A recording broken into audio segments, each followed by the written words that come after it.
वो परिवार से अलग, उनका परिवार से इतिहास भूगोल शुरू होता है, परिवार में ही खत्म हो जाती है। वो भला राज्य का और देश का सेवा क्या करेंगे? उनसे क्या उम्मीद रखें आप लोग कि इस बार 400 पार?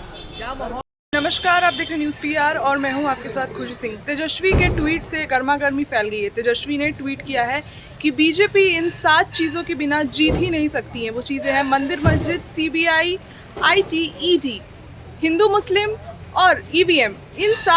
इन कुछ चीज़ों के बिना बीजेपी जीत ही नहीं सकती है। तेजस्वी का उन्होंने ऐसा दावा किया और उन्होंने कहा है कि इन चीज़ों के बिना बीजेपी 100 सीट भी नहीं ले सकती है। जी हाँ, 400 सीट तो दूर की बात है, 100 सीट भी नहीं ले सकती। इस पे जेडीयू के अध्यक्ष, प्रदेश अध्यक्ष उमेश कुशवाहा ने क्या कहा, आप सुनिए। विपक्ष के पास कोई मुद्दा है तो तेजस्वी जी और क्या बोलेंगे? उनसे क्या उम्मीद रखें आप लोग?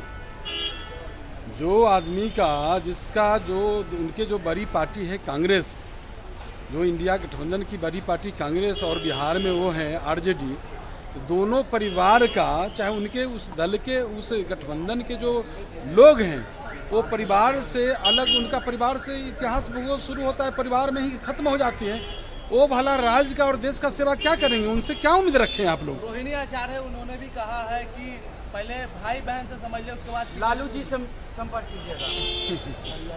हमें तो उस परिवार, हमने तो कहा कि जहां भ्रष्टाचार का हर सीमाएं पार कर चुके हैं, लांघ चुके हैं, उस पर बहुत ज़्यादा बोलने की आवश्यकता हम नहीं समझते।